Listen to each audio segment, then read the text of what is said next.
श्री गणेशाय नमः। ओम नमः शिवाय। ओम नमो भगवते रुद्राय नमः।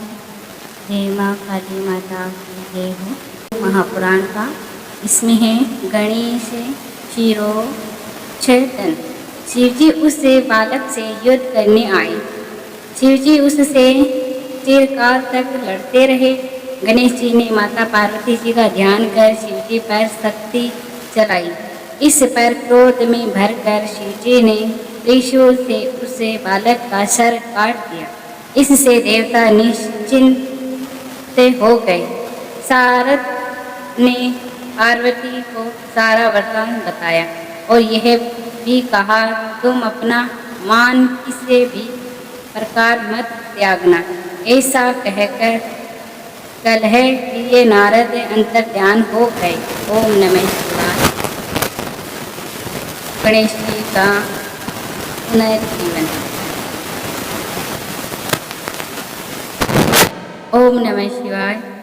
यह सुनकर पार्वती जी को महान क्रोध आया कि देवताओं और गणों ने मेरे पुत्र गणेश को मार दिया।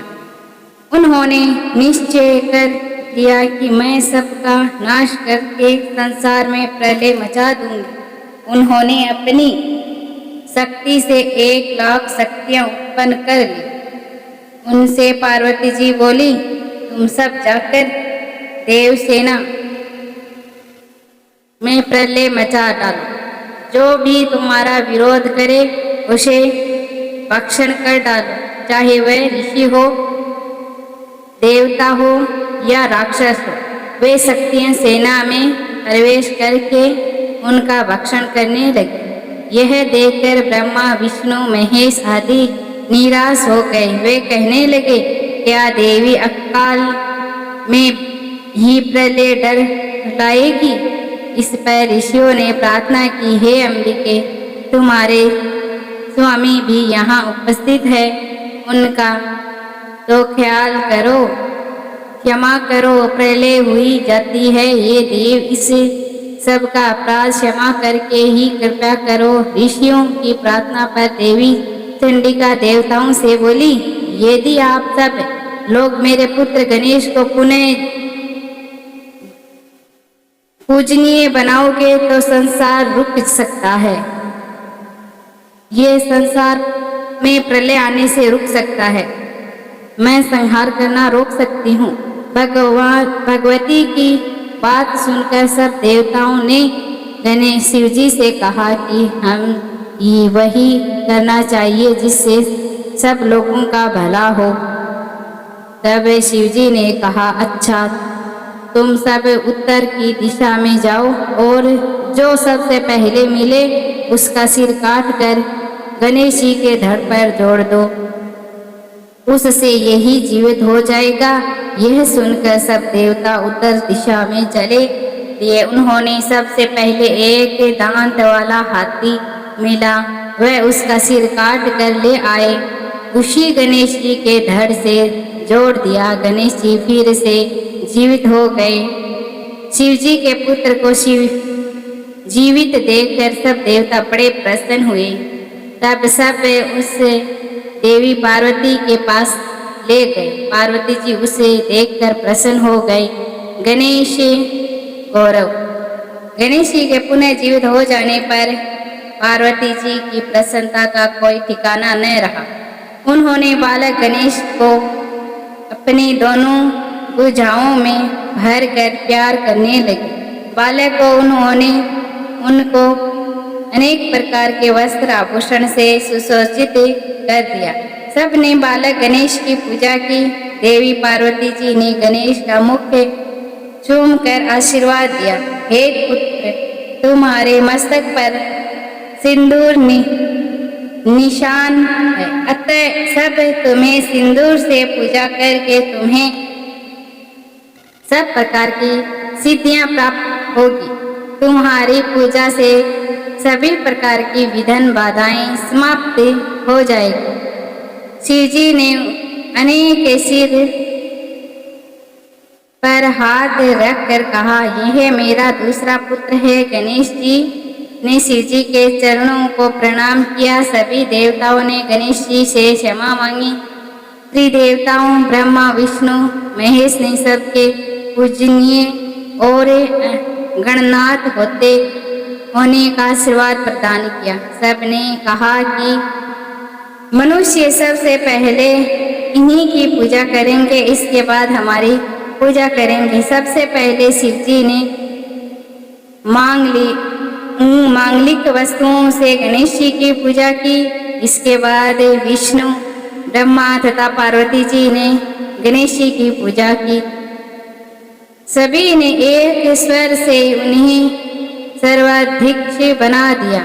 देवता दुर भी बजाने लगे और अप्सराएं नृत्य करने लगी। बड़ा भारी उत्सव हुआ। उसके बाद सभी देवता आज्ञा लेकर अपने अपने स्थानों को चले गए। शिवजी पार्वती जी गणेश सहित आनंद पूर्वक रहने लगे। जो भी व्यक्ति इस मांग लायक कथा को सुनेगा या पढ़ेगा उन्हें गणेश जी की कृपा से सर्व मंगल तथा मनोरथ प्राप्त होगा। ओम नमः शिवाय। गणेश विवाह। ब्रह्मा जी ने नारद को बताया, हे मुनिश्रेष्ठ, अब गणेश का लालन पालन शिव पार्वती जी बड़े लाड प्यार से करने लगे। वे कुमार के साथ खेलने कूदने लगे। एक बार शिव पार्वती जी एकांत में विचार करके लगे कि हमारा कार्तिकेय और गणेश का विवाह कर दिया जाए। माता पिता की इच्छा जानकर दोनों भाइयों झगड़ा करने लगे कि पहले मैं विवाह कराऊंगा। दोनों भाइयों में परस्पर विवाद प्रारंभ हो गया।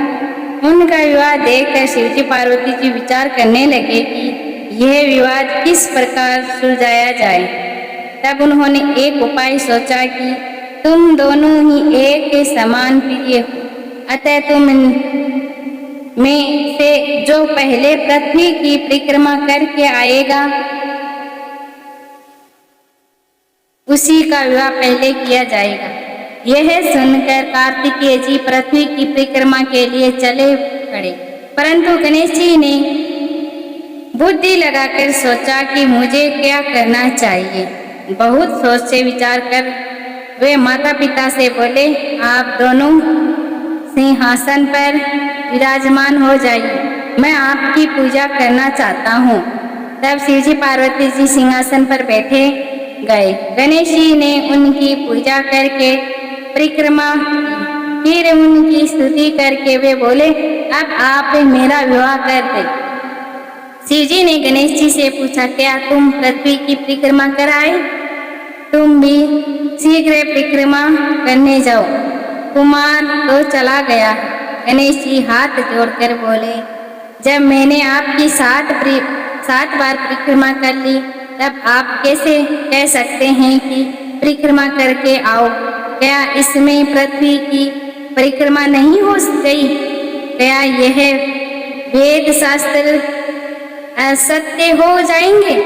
पुत्र की यह बुद्धिमानी की बात सुनकर माता पिता चुप हो गए। वे गणेश जी से बोले, हे पुत्र, तुम्हारा कथन सत्य है, तुम्हारी बात हमने स्वीकार कर ली है। इस प्रकार उन्हें आश्वासन देकर शिव पार्वती जी ने गणेश जी का विवाह की इच्छा व्यक्त की। इसके पश्चात प्रजापति ने अपनी कन्या सिद्धि और बुद्धि के विवाह के लिए शिवजी के पास आकर बातचीत की। शिवजी ने उनका प्रस्ताव स्वीकार करके गणेश जी का विवाह निश्चित कर दिया। शिवजी के विवाह की तरह की गणेश जी के विवाह में भी सभी देवता शामिल हुए। काफी समय के पश्चात गणेश जी के रिद्धि सिद्धि के समक्ष और बुद्धि से लाभ नाम का 2 पुत्र उत्पन्न हुए। उसके पश्चात कुमार कार्तिकेय जी पृथ्वी की परिक्रमा करके लौटे।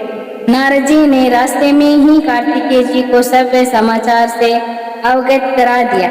समाचार जानकर कार्तिकेय जी के क्रोध की सीमा न रही। वे माता पिता को प्रणाम करके पश्चात क्रोच पर्वत पर जाकर तपस्या करने लगे। कुमार के विरह में पार्वती जी को बड़ा भारी दुख हुआ। ओम नमः शिवाय। रुद्रता युद्ध खंड। षष्ठम खंड त्रिपुरासुर का वर्णन। तारकासुर के वध के उपरांत उससे के तीनों पुत्र जिनके नाम विदुन, माली, तारकासुर और तमल्लासुर थे, पृथ्वी पर तपस्या करने लगे। ये तीनों महान बलशाली, जितेंद्रिय और देवताओं के द्रोही थे। इन तीनों ने ब्रह्मा जी को प्रसन्न करने के लिए सुमेरु पर्वत पर तपस्या प्रारंभ कर दी। उनके हजारों वर्ष तक घोर तपस्या करने से ब्रह्मा जी उनके सम्मुख प्रकट हुए। तीनों भाइयों ने ब्रह्मा जी को प्रणाम किया और उनसे बोले, हे ब्राह्मण, यदि आप हमसे प्रसन्न हो तो हम ऐसा वर दीजिए कि हम सभी प्राणियों से अभेद्य हो। हम अमर रहकर और निर्विघ्न रहकर चाहे तो त्रिलोकी का वध कर सके। ब्रह्मा जी ने कहा, तुम अमरता छोड़कर कोई दूसरा वरदान मांगो, क्योंकि कोई भी प्राणी अमर तो होता ही नहीं। यदि यह सुनकर तीनों देवते बोले, प्रभु, हमारे पास ऐसा कोई जरूरत नहीं है जिससे शत्रु प्रवेश न कर सके। हमें ऐसा 3 पुरों का निर्माण करा दीजिए जिसमें धन संपत्ति के सभी सुखदायक साधन उपस्थित हो तथा उन्हें देव या दानव कोई तोड़ न सके तथा अजय हो। तारकासुर ने स्वर्ग का कमलाक्ष में चांदी का और विदुन, माली ने लोहे के पैरों के निर्माण की प्रार्थना की। ब्रह्मा जी ने कहा, तुम्हारी इच्छा पूर्ण हो जाएगी तथा शिव जी के अतिरिक्त तुम्हें किसी के हाथ से नहीं मारे जा सकेंगे। ब्रह्मा जी तारका के तीनों पुत्रों के लिए उनकी मांग के अनुसार तीनों पुरों को निर्माण कराया।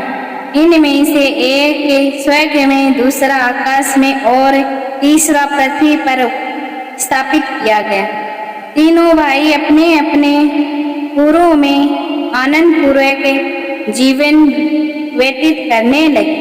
ब्रह्मा जी के वरदान स्वरूप वे महान ऐश्वर्य का सुख भोगने लगे तथा एक छत्र राज्य करने लगे।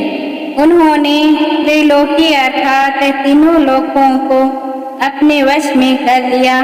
देवगण त्रिपुरी के कष्ट सह करते करते दुखी होकर ब्रह्मा जी के पास जाकर अपने कष्टों को बताने लगे। ब्रह्मा जी ने उन्हें भगवान शंकर के पास जाने की सलाह दी। तब देवता भगवान शंकर के पास गए और उन्हीं की स्तुति करने लगे। हे प्राणियों के संहार करता, हे अमित तेज वाले, आपको हमारा नमस्कार है। भगवान शंकर ने देवताओं से आने का कारण पूछा। इसी पर देवता बोले, हे भोलेनाथ, तारकासुर के तीनों पुत्रों ने तीनों लोकों पर अधिकार करके वे हम पर अत्याचार कर रहे हैं। उनके अत्याचारों से पीड़ित होकर ही हम आपकी शरण में आए हैं। आप हमारी रक्षा कीजिए। यह सुनकर भगवान भोलेनाथ बोले, हे देवताओं, ये तीनों असुर मेरे भक्त है, अतः मैं इन्हें मानने में असमर्थ हूँ। तुम भगवान विष्णु के पास जाओ और वे जैसा कहे वैसा कर।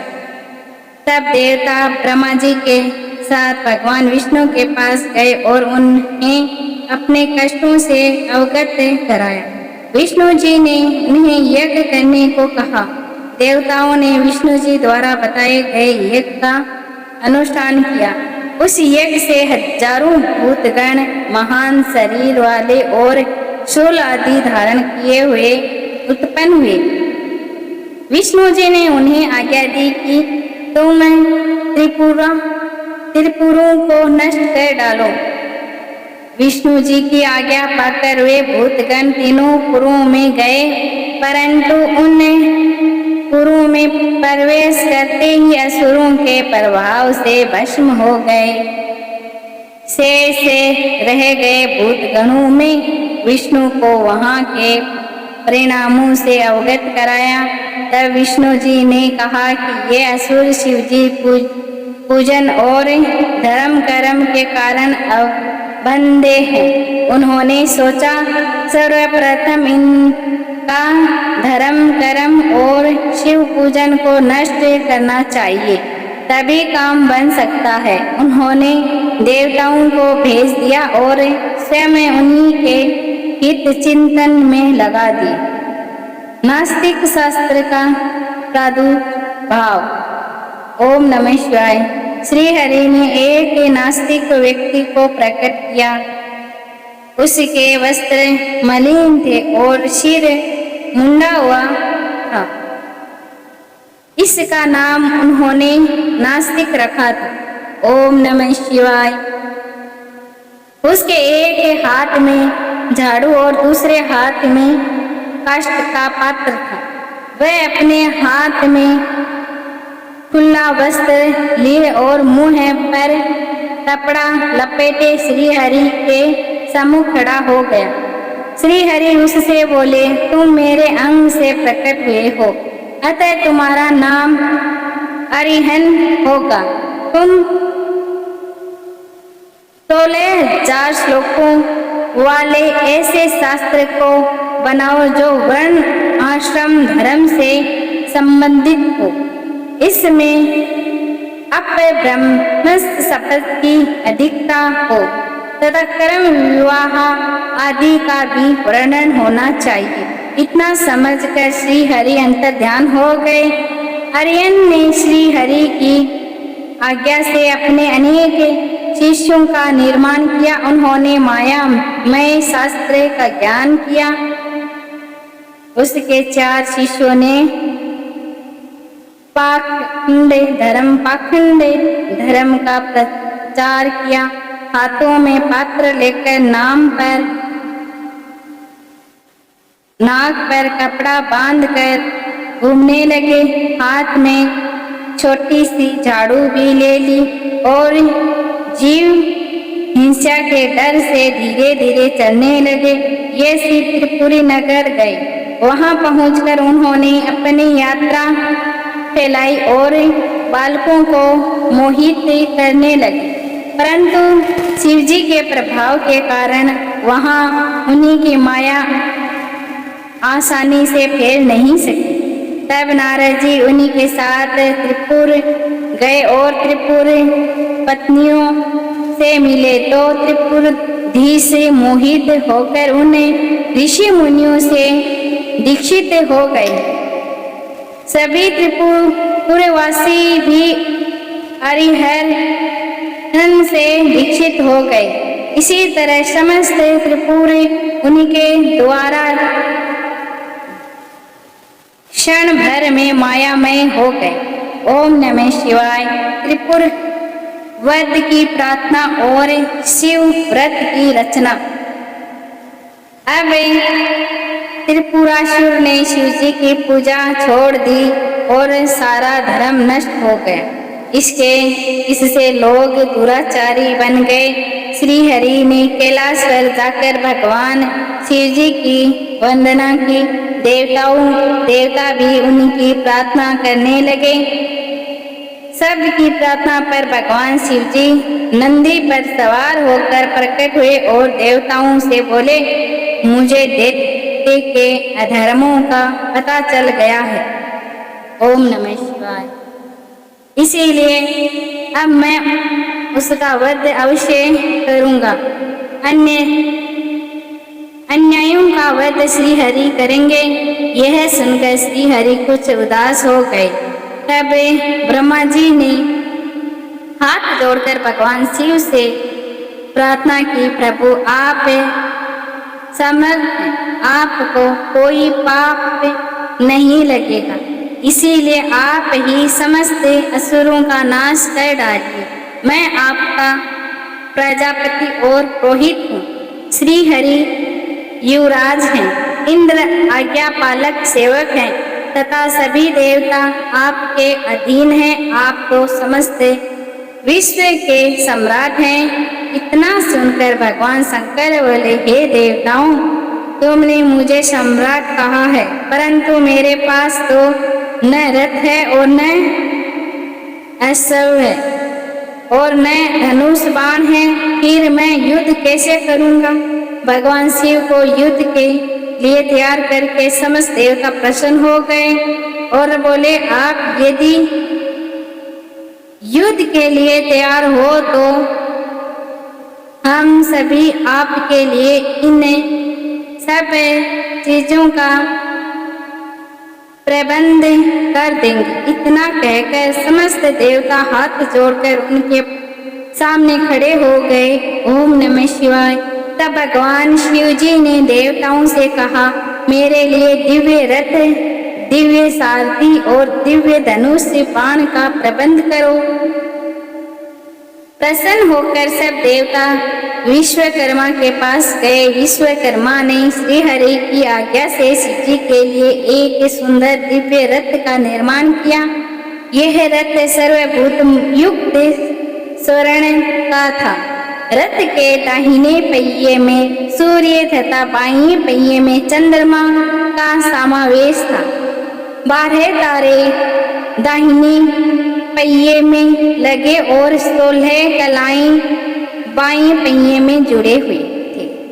उनमें 12 आदित्य और चंद्रमा की बाईं कलाई उसके बाएं ओर लगी हुई थी। इस रथ में ब्रह्मांड की सभी वस्तुएं लगी हुई थी। श्री हरि और ब्रह्मा जी की आज्ञा पर यह रथ विश्वकर्मा ने बड़ा अनोखा बनाया था। रथ के तैयार हो जाने पर ब्रह्मा जी ने उसे में वेद रूपी घोड़े लगाए। शिव जी उस रथ में सवार होकर त्रिपुर के सम्मुख पहुंच गए। भगवान शिव जी देवताओं से बोले, तुम चिंता न करो। सभी देवता हाथ जोड़कर घोड़े, रथ, सिंह, वृषभ आदि पर बैठकर भगवान शिव के साथ रथ के पहिए चलेंगे। आकाश में से सिद्ध चारण उन पर फूलों की वर्षा करने लगे। शिव जी के गणों तीनों पुरों में प्रवेश कर गए। ओम नमः शिवाय। तारकासुर का वध। जब भगवान शंकर विश्वकर्मा द्वारा बनाए गए रथ पर आरूढ़ हुए तो उनका बाण ही नहीं चला। वे काफी देर तक वैसे ही खड़े रहे। आकाशवाणी द्वारा ज्ञात हुआ कि गणेश पूजन नहीं होने के कारण गणेश जी एक पैर के अंगूठे पर खड़े होकर उन्हें विघ्न पहुंचा रहे हैं। भगवान शिव ने गणेश जी का पूजन किया तो गणेश जी प्रसन्न होकर मार्ग से हट गए। ओम नमः शिवाय। अब भगवान शंकर ने धनुष पर पाशुपत बाण चढ़ाकर त्रिपुर संहार की इच्छा व्यक्त। राक्षसों ने अनादर पूर्वक शिव जी की ओर देखा तो सभी देवताओं ने इन राक्षसों को मारने के लिए शिव जी से निवेदन किया। तभी हजारों सूर्य के सम्मन बाणों ने त्रिपुरा वासियों को गंध कर दिया। हजारों की संख्या में राक्षस भस्म होने लगे। राक्षसों में शिवजी की पूजा न करने के कारण हाहाकार मचने लगा। ओम नमः शिवाय। तारकासुर जब भस्म होने लगा तो वह भक्ति पूर्वक भगवान शंकर की ओर देखकर बोले, यह तो हमें पता था कि आप ही हमें भस्म करेंगे। हमारी यह मृत्यु बड़े बड़े मुनियों के समान है। आपसे हमारी विनती है कि जन्म जन्मांतर तक हमारी बुद्धि आप में ही लगी रहे। मैं नामक दैत्य के अतिरिक्त सभी गुस्से में भस्म हो गए। इसके बाद तीनों दैत्य विदुनमाली, तारकासुर और कमलासुर शिवजी की कृपा से उनके गण बन हुए। शिवजी को खुश देखकर उनकी कृपा से बचा हुआ मैं नामक दानव भी वहां आया और उनसे प्रणाम किया तथा हाथ जोड़कर बोले, हे कृपा निधि, मैं आपकी शरण में आया हूँ, मेरी रक्षा कीजिए। इस पर प्रसन्न होकर शिवजी ने कहा, मैं तुम पर प्रसन्न हूँ, तुम वर मांगो। उसने शिव भक्ति का ही वरदान मांगा। शिवजी ने तथास्तु कहकर उसे दृढ़ भक्ति प्रदान की। वह शंकर भगवान की आज्ञा से भूतले लोक में वास करने लगा। इसके बाद मुंडी अरियन भी वहां आया और शंकर भगवान की स्तुति करने लगा। भगवान श्री हरि ने उन्हें समझाया कि तुम चिंता मत करो, मैंने सारा वृत्तांत भगवान शिवजी को बता दिया है और उन्हीं की आज्ञा से ही यह सब किया गया है। तुम्हारी कुगति नहीं होगी, परंतु कलयुग में जो व्यक्ति तुम्हारे इस मत का सहारा लेंगे उन्हीं की दुर्गति निश्चय है। अब तुम मरुभूमि में जाकर निवास करो। तब वे भगवान शिवजी को प्रणाम करके मरुभूमि को चले गए। इसके बाद सभी ने प्रेम पूर्वक शंकर पार्वती जी की पूजा की और सब अपने अपने लोगों को प्रसन्न कर दिए। ओम नमः शिवाय। इंद्र को शिवजी दान। इंद्र को जीवन दान। एक बार देवराज इंद्र और देव गुण बृहस्पति कैलाश पर भगवान शंकर के दर्शनों के लिए गए। भगवान शंकर उन्हीं की परीक्षा लेने के लिए जटाधारी दिगंबर का रूप रखकर उनको रास्ते में ही रोककर खड़े हो गए, परंतु इंद्र उन्हें पहचान सके और उनका परिचय पूछने लगे।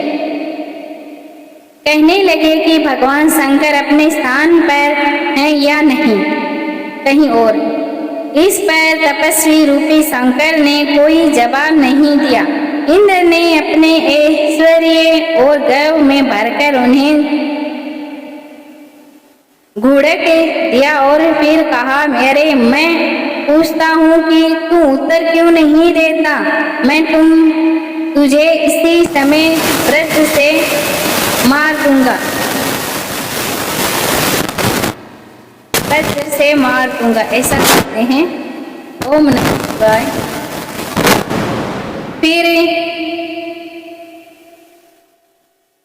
देखूंगा कि तेरी रक्षा कौन करता है। इतना कहकर जैसे ही इंद्र ने उन्हें मारने के लिए हाथ में वज्र लिया, वैसे ही शिवजी ने उसका वज्र वाला हाथ स्तंभित कर दिया। इंद्र ने जब उन्हें देखा तो ऐसा प्रतीत होने लगा कि वह यह दिगंबर ऋषि अपने तेज से जला देंगे। भुजा के संवित होने से इंद्र के दुख का पारावार न रहा, परंतु गुरु बृहस्पति ने उन्हें पहचान लिया और बोले, ये तो भगवान शंकर है। वे प्रणाम करके स्तुति करने लगे। फिर उन्होंने इंद्र को भी उनके चरणों में झुकाया। पुनः गुरु बृहस्पति ने प्रार्थना की, हे दीनानाथ, हे महादेव, आप अपना क्रोध शांत कीजिए और इंद्र के अपराध को क्षमा करें। भगवान शिव गंभीर वाणी से बोले, मैं अपने क्रोध को कहाँ स्थापित करूं? तब बृहस्पति बोले, हे प्रभु, भक्तों पर सदैव दया ही करना चाहिए। तब भगवान शिव बोले, तुमने इंद्र को जीवित दान दिया है, इसी कारण मैं तुम्हें जीव नाम से प्रसिद्ध करता हूँ। मेरे नेत्रों की अग्नि अब इंद्र को पीड़ित नहीं करेगी। भगवान शंकर ने अपने क्रोध को क्षीर सागर में बहा दिया और लीलाधारी भगवान शंकर अंतर ध्यान हो गए तथा बृहस्पति व इंद्र अपने लोक को चले गए। ओम नमः शिवाय। जब भगवान शंकर ने अपने क्रोध को क्षीर सागर में वहां बहा दिया तो उस क्रोध से वहां एक बालक उत्पन्न हुआ। ओम नमः शिवाय। उस बालक का आप नाम सुनोगे? जलेंद्र। हाँ, एक बालक उत्पन्न हुआ और वह गंगा सागर में संगम पर बैठकर जोर जोर से रोने लगा। उसके रोने से संहार बेचैन हो गया। लोकपाल और समस्त चराचर संसार चलामान हो गया। उस बालक के रोने को सुनकर समस्त देवता ब्रह्मा जी के पास जाकर बोले, हे पितामह, बड़ा भयंकर समय आ गया है, आप इसका शीघ्र विनाश करने की कृपा करें। देवताओं की बात सुनकर ब्रह्मा जी समुद्र तट पर आए। समुद्र ने ब्रह्मा जी को प्रणाम किया तथा उस बालक को उन्हीं की गोद में डाल दिया। इस बालक के पर ब्रह्मा जी ने समुद्र से पूछा, यह बालक किसका है? ब्रह्मा जी को समुद्र ने बताया कि मुझे यह तो ज्ञात नहीं है कि यह बालक किसका है, परंतु यह सागर संगम में उत्पन्न हुआ है। आप इसके जातक कर्म संस्कार करें। इधर वह बालक ब्रह्मा जी के गले में हाथ डालकर अपनी ओर आकर्षित कर रहा था। उसने उनका गला इतनी जोर से दबाया कि ब्रह्मा जी की आंख से आंसू टपकने लगे। ब्रह्मा जी ने बड़ी कठिनाई से बालक के हाथों को हटाया और सागर से बोले, तुम्हारे इस पुत्र का जातक कर्म बताता हूँ। मेरे नेत्रों से जो यह निकला है, इसीलिए इसका नाम जलेंद्र होगा। यह उत्सव उत्पन्न होते ही तरण हो गया है, अतः यह समस्त शास्त्रों का पारंगत होगा और महापराक्रमी बनेगा। यह बालक जलेंद्र कार्तिकेय के समान धीर गंभीर और सर्व विजय होगा। यह बालक राक्षसों का स्वामी बनेगा। यह अपने पराक्रम से विष्णु को भी पराजित कर देगा। इसका वध केवल भगवान शंकर ही कर सकेंगे। इसकी पत्नी पतिव्रता सुंदर और सौभाग्यशाली होगी। इसके पश्चात सागर ने राक्षसों के गुरु शुक्राचार्य को बुलाकर उसका राज्याभिषेक कराकर दैत्यों का सम्राट घोषित कर दिया। कालनेमी की पुत्री वृंदा से उसका विवाह हुआ। विवाह में सुख के खूब उत्सव मनाया गया। अब वह अनंत पूरक असुरों पर शासन करने लगे। देव जलेंद्र युद्ध। ओम नमः शिवाय।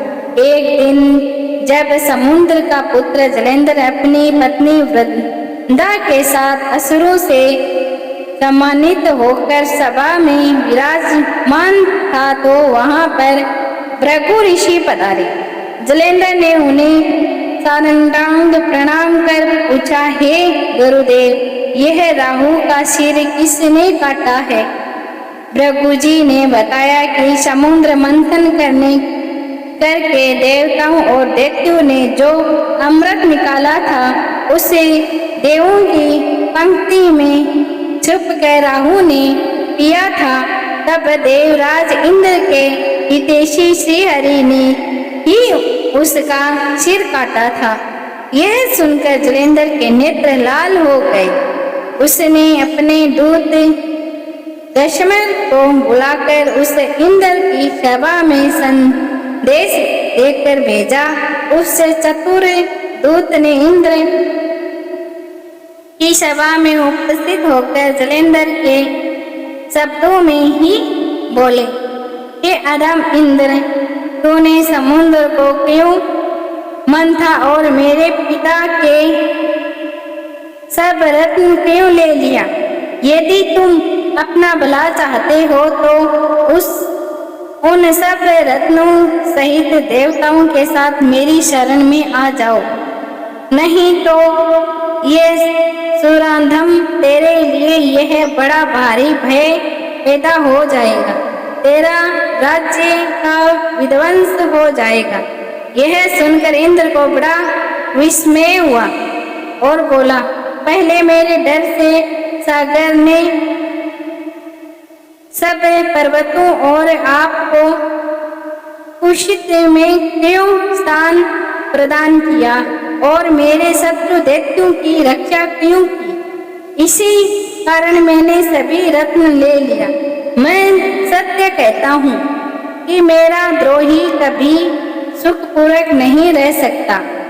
यह सुनकर दूत शीघ्र जलेंद्र के पास लौटा और सब समाचार से अवगत कराया। दूत ने समाचार पाकर दैत्यराज जलेंद्र क्रोध में भर गए और उनके होठ फड़फड़ाने लगे। सभी दिशाओं और पाताल से दैत्य आकर एकत्रित होने लगे। सबने मिलकर इंद्र की पूरी तरह परिक्रमा कर ली। नंदवन में दैत्य सेना एकत्रित हो गई। शंखों की ध्वनि और घोर गर्जन से इंद्रपुरी गरज उठी। देवताओं और असुरों में घोर युद्ध होने लगा। असुरों के गुरु शुक्राचार्य अपनी मृत संजीवनी विद्या से मरे हुए असुरों को जीवित करने लगे तथा देव गुरु बृहस्पति द्रोणगिरी पर्वत से औषधि मंगाकर देवताओं को जीवित दान कर रहे थे। मृत देवताओं को जीवित देखकर जलेंद्र ने क्रोध होकर गुरु शुक्राचार्य से पूछा कि मेरे द्वारा मारे गए देवता कैसे जीवित हो रहे हैं, जबकि संजीवनी विद्या केवल आप ही जानते हैं। शुक्राचार्य ने बताया कि देव गुरु बृहस्पति द्रोघणी पर्वत से बूंटी लाकर देवताओं को जीवित कर रहे हैं।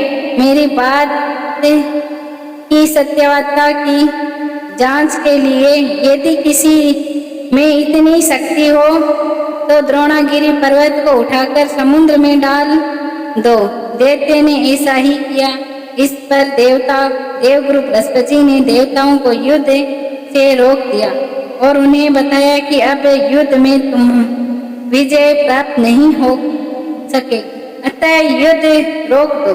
पहले इंद्र ने भगवान शिव जी का जो अपमान किया था उसी का परिणाम है। यह सुनकर देवता व्याकुल होकर गिरी गंधराओं में छिप गए और जलेंद्र का अमरावती पर अधिकार हो गया। ओम नमः शिवाय। विष्णु जलेंद्र युद्ध। जलेंद्र द्वारा अमरावती पर अधिकार कर लेने से डर कर सभी देवता वैकुंठ लोक में श्री हरि के पास गए और उन्हीं से रक्षा करने की प्रार्थना की। ओम नमः शिवाय।